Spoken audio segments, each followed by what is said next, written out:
যাদবপুর কাণ্ডের পর বেশ কিছু বিষয় নিয়ে প্রশ্ন উঠছে। এবার যাদবপুরের ঘটনায় হস্তক্ষেপ করলেন আচার্য। তদন্ত কমিটি তৈরি করলেন রাজ্যপাল তথা আচার্য। আগামীকাল বৈঠক ডাকলেন সিভি আনন্দ বোস। যাদবপুর কাণ্ডে ইতিমধ্যে রিপোর্ট চেয়েছিলেন রাজ্যপাল, সেই নির্দেশে রাজভবনে জমা পড়েছে বিশ্ববিদ্যালয়ের রিপোর্ট।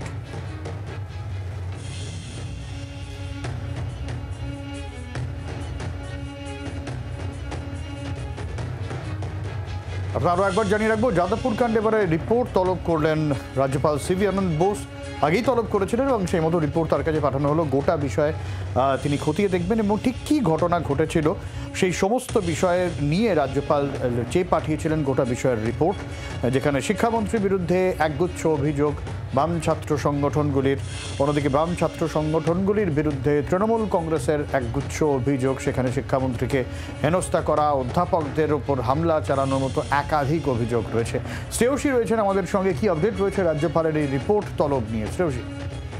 একেবারে দেখো, যেটা জানা যাচ্ছে যে রাজ্যপাল তিনি ইতিমধ্যেই যাদবপুরের যে ঘটনা, সেই ঘটনার পরিপ্রেক্ষিতে তিনি যে রিপোর্ট তলব করেছেন এবং সেই রিপোর্ট বিশ্ববিদ্যালয়ের পক্ষ থেকে তাকে পাঠিয়েও দেওয়া হয়েছে।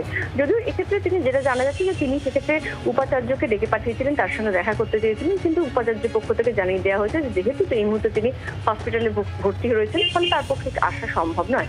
এই পরিস্থিতিতে দাঁড়িয়ে রাজ্যপাল এই গোটা ঘটনা নিয়ে একটা এনকোয়ারি করার সিদ্ধান্ত নিয়েছেন এবং যেটা জানা যাচ্ছে যে এক্ষেত্রে আগামীকাল অন্যান্য বিভিন্ন বিশ্ববিদ্যালয়ের উপাচার্যদের সঙ্গে তিনি একটি বৈঠকে বসতে চলেছেন বিকেলবেলা 4:30 থেকে 5টার মধ্যে, এমনটাই কিন্তু তিনি সিদ্ধান্ত নিয়েছেন।